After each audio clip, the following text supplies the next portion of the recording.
Yo, what's up everyone? Ayan guys, magandang hapon na sa lahat. Ayan, patuloy tayo sa pagpiplex ng ating mga items sa bells.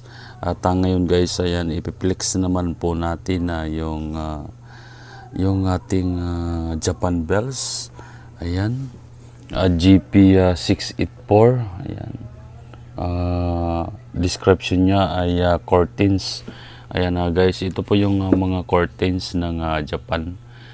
Japan Bell curtains. Ayan na same. 45 kilos.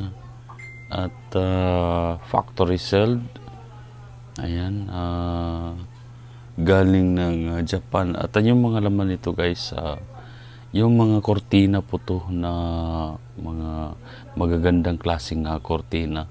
Ito po yung mga linen curtains, at saka makakapal din po, at saka mayroong mga dito, yung mga pares, o may mga pares, hindi naman lahat actually may pares, pero usually minsan 4 na pares, 5 pares yan, nagkaiba-iba po, nagdidepende po.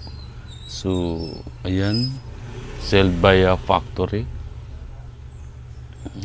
GP 684 curtains ng Japan Bell. Ayan, sa mga gustong mag-avail nito, ayan, pwedeng mag-PM lang sa ating page. At ano siya, 45 kilos.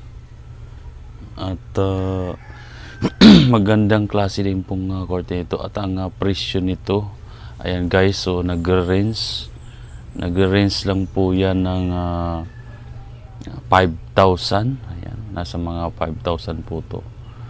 Minsan tumataas o nagdidepende po yan sa demand o sa demand sa market. Ayan, nagdidepende po sa demand ng market. Kasi ang isang items pagka medyo malakas yung demand, tumataas po yung price niyan. At nagdidepende po din yan sa mga nagbebenta o yung mga supplier po natin o may mga stockholder. Ayan, nagdidepende din po talaga yan dyan. Kasi iba-iba yung price, iba-iba yung bintahan nila. Ayan, kung mapapansin natin guys, so makulay siya. Iba't ibang kulay. Ayan, halo-halo din po yan. Yung medyo mahaba ng mga curtains. At medyo may mga makakapal din. May mga maninipis. Ayan, medyo halo-halo po yan dyan. So sa 5,000 ang nito nasa mga, ang isang bill nito nasa mga between 80 pieces to 100 pieces po yung laman niyan, o minsan na sobra, nagdidepende po yan nasa laman ng bill kung malalaki siya or maliliit. Ayan guys, GP 684 curtains. Ayan, available po sa atin yan. Ayan, sa mga may gusto dyan, ayan, PM lang.